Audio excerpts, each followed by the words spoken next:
por el inglés, porque de nuevo, volvemos a Internet. Algunos aquí dicen, el español es el segundo idioma occidental del mundo en volumen en cantidad. Bueno, sí, bueno, muy bien, el segundo, pero es el cuarto o el quinto en Internet, porque hay que distinguir lo cuantitativo y lo cualitativo, ¿no? De modo que el inglés se ha convertido de facto en el Esperanto. El Esperanto fracasó como proyecto autónomo, pero las funciones del Esperanto las cumple perfectamente en el mundo de los negocios, de la política y de la industria y de las finanzas y la cultura, finalmente, el inglés, ¿no?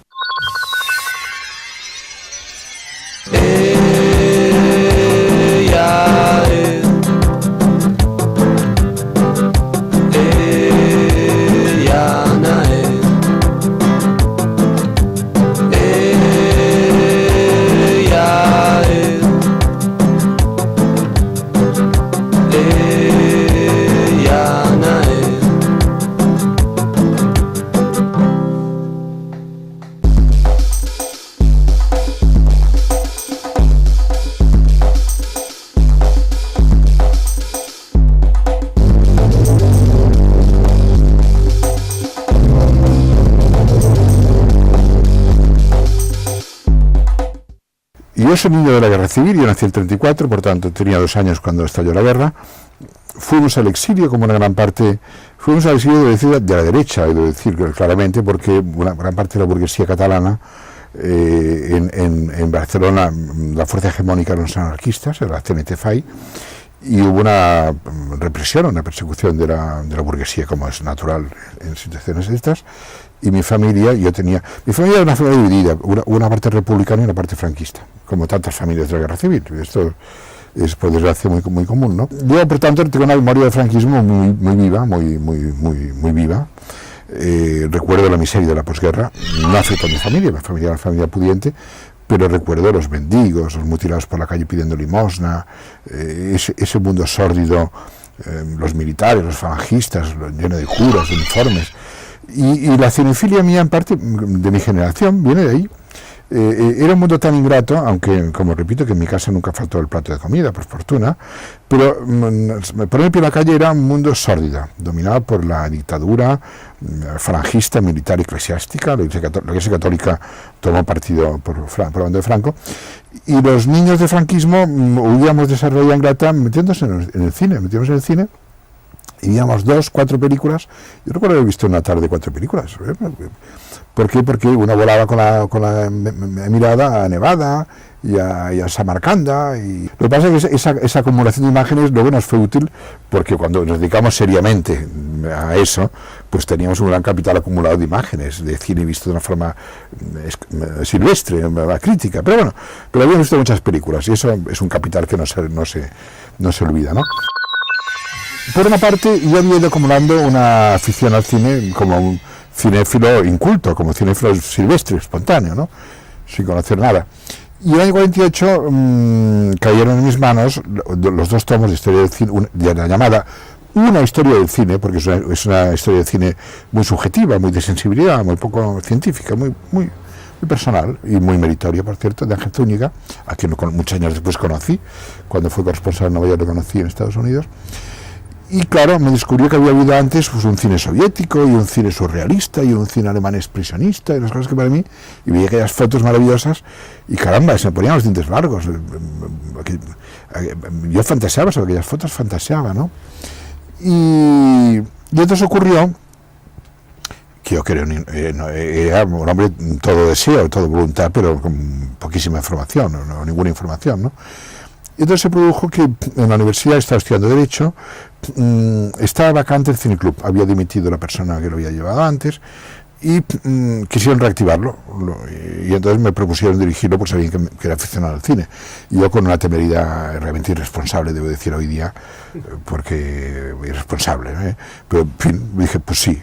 Y ahí pues entré en contacto con otros colegas, y ahí empecé a formar de forma autodidacta y aventurera mi formación cinéfila, que completé realmente cuando el año 58 fui a París, y estuve un año en París, y ahí sí me iba cada tarde a la cinemateca del famoso mítico Henri Langlois, en la Rue d'Ulm, y ahí me vi todos los clásicos del cine sueco y del cine italiano y del cine soviético, y Jean Vigo y Jean Renoir y Dovzhenko y Kim Vidor. Ahí me vi todo, en fin, me vi mucho. Llevaba una libretita que aún conservo también de notas y apuntaba mis opiniones y eso me permitió, al regresar a España, escribir una historia de cine que fue por encargo. Obviamente, casi, no todos, pero una gran parte de mis libros son libros de encargo, curiosamente, ¿no? Es verdad que sí, hay una línea, yo puedo explicar que hay una línea coherente de unos temas que se van recurrentes, hay una lógica estructural en mi producción literaria, hay unos temas que me interesan más, la censura, el macartismo, en fin, yo puedo hablar de mis líneas de trabajo, ¿no? Pero dicho esto, el libro del macartismo fue un libro de encargo también.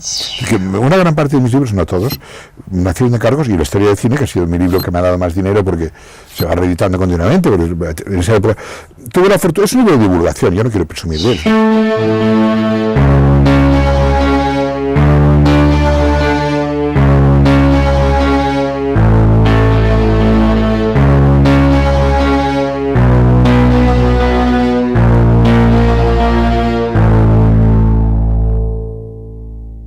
En los años 40, yo que era un espectador ingenuo, como antes he explicado, iba al cine pues de una forma espontánea, sin conocimiento ni información, me llamó la atención. Yo no sabía que existía una cosa llamada novela negra, ni tenía ni idea, ni había oído hablar nunca de Dashiell Hammett, ni de Raymond Chandler, ni sabía quiénes eran. Pero de pronto empecé a ver unas películas que llegaban en su época de estreno, años 40, en donde la visión del mundo era una visión amarga, así como el cine de Hollywood todo eran finales felices, la pareja les daba un beso al final y el western el héroe mataba al villano, etcétera, etcétera. De pronto había una visión, una antropología crítica de la humanidad, por así decirlo, ¿no? El hombre está movido por ambiciones, por rencores, por sed de venganza, en fin, la mujer fatal, la mujer devastadora, etcétera, etcétera. Y aquellas películas me interesaron mucho, y la prueba que me interesaba mucho es que las veía, que sé yo, Al rojo vivo de Big Hit con James Cagney, la había visto pues 10 o 12 veces, porque aparte de una obra maestra, ¿no?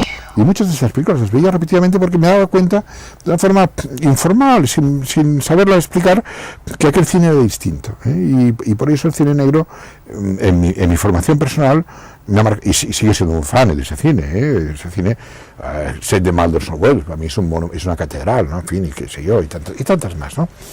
Porque hay muchas obras maestras en el cine negro americano, muchísimas obras maestras, ¿no? Luego vino el neorrealismo italiano. Yo confieso que el neorrealismo italiano llegó poco y mal por la censura. La censura era muy severa, eran películas con tema social. Por ejemplo, llegó Ladrón de bicicletas, una de las pocas que llegó. Pero a la bicicleta la censura le añadió una voz en off al final. El final es un final trágico, de derrota, de frustración, pero la voz en off de la censura decía: pero fulano no estaba solo, dando la mano a su hijo sentía su calor y su compañía y sabía que el futuro lleno de sonrisas estaba a la vuelta de la esquina, en fin.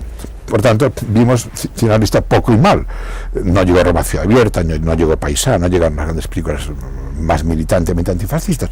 El finalista fue un cine de origen antifascista, como sabido, ¿no? Pero en los sectores intelectuales, que estaban muy penetrados por el Partido Comunista, esto no es ningún secreto, claro, ese cine interesaba mucho políticamente, ¿no?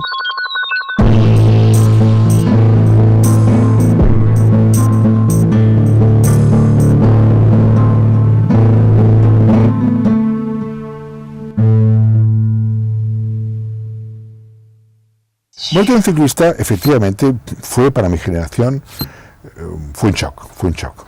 Era la primera vez que veíamos una película española que tenía una dimensión intelectual, que había una conciencia política crítica, que había una voluntad de estilo, y es verdad que luego con los años yo lo he visto muchas veces y hemos hablado mucho de ella porque fue una película fetiche, efectivamente.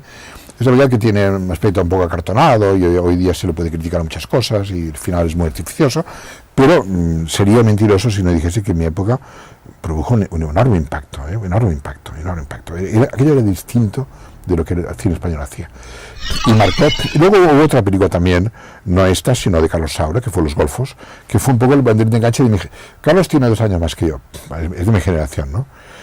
Y además le he tratado mucho, es un muy buen amigo. Los Golfos, año 59, fue el banderín de enganche de toda una generación de cinéfilos para hacer cine. Fue el banderín de enganche, fue la bandera de alistarse todos, ¿no? Porque era un cine hecho con muy pocos medios, andando por las calles, con la cámara al hombro, sin estudios, con cuatro pesetas.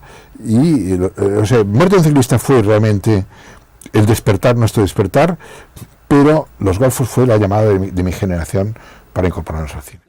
Había mucha censura, no se podía conocer la realidad. Había una apetencia de conocer las cosas tal como eran, porque todo el cine era un cine de evasión, de cartón piedra, de mentiras. De pronto tú veías Los Golfos y veías una realidad auténtica, reconocible, y eso era muy impactante para nosotros, ¿no? Yo recuerdo que cuando por un ejemplo, en las películas españolas aparecía un aparato de radio en que se emitía en pantalla un programa de radio popular conocido, nos llamaba la atención, porque era un trozo de la realidad, porque ya huía del cartón piedra de estudio, ¿no? Y claro, Los Golfos fue una película muy del momento, y digo en el mejor sentido de la palabra, del momento, no digo que fuese oportunista, pero una película realmente que cayó en su momento, ¿no? Y Muerte de un ciclista fue un despertar, y Los Golfos fue el cornetín, el clarín de enganche, chicos a la lucha, a las trincheras. El ecosistema mediático actual, la imagen es protagonista, evidentemente. Y por tanto, la fama fácil o la popularidad fácil, que no hay que confundir, llega a través de la imagen. Esos programas tipo Gran Hermano, por poner un ejemplo, de fruición consumista rápida, efímera, uno es famoso durante 3 semanas, luego desaparece del horizonte, ¿no? De modo que la imagen facilita, incluso se ha dicho, algo más serio, más grave, que aquello que no aparece en la imagen no ha existido. De modo que la imagen tiene un protagonismo indiscutible. También es verdad que, pese a ese protagonismo, no es un monopolio. También hay formas intersticiales de presencia pública, por ejemplo en la radio, ¿no? La radio es un medio que no tiene la dimensión espectacular de la televisión y del cine, pero por ejemplo la radio se escucha prevalentemente hoy día en los automóviles, en los carros, ¿no? Entonces hay una gran audiencia radiofónica dispersa, móvil, capilar, y las voces de los locutores pues son muy queridos, ¿no? Y a veces no sabemos qué cara tienen, ¿no? En el mercado del libro, es verdad que recuerdo que Humberto Eco decía una frase brillante, como todas las suyas, ¿no? Ante esta proliferación, ante esa dispersión y esa prodigalidad televisiva que estamos inundados de imágenes, de canales, decía, hoy es un signo de distinción no salir en televisión, decía él, ¿no? Pero ¿qué ocurre? Que cuando saco la novela al mercado, pues bueno, pues aparece en la RAI, la primera cadena, con una entrevista, porque interesa promocionar su novela, ¿no? De modo que ahí, incluso los hombres de letras saben.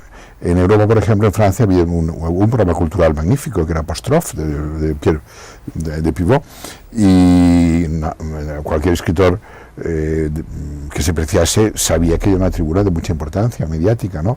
Por tanto, incluso el escritor busca la difusión de la imagen, ¿no? Se dan casos ocasionalmente de gente que prefiere su anonimato, y yo conozco amigos, escritores, que son muy reacios a aparecer en las ruedas de prensa, que van a disgusto porque son gente tímida, porque son gente pues que le gusta la privacidad, pero bueno, tienen que entrar en ese juego, pero en fin, se administran con cuentagotas, ¿no? Que es el ejemplo contrario del narciso que le gusta exhibirse, que es muy frecuente también la vanidad. De modo que yo diría que hay un protagonismo de la imagen en el ecosistema mediático, pero hay otras formas, y la radiofónica es la más relevante, la literaria también, aunque la literaria se apoya en la televisión, que permiten todavía sobrevivir de una forma intersticial en la cultura de la imagen.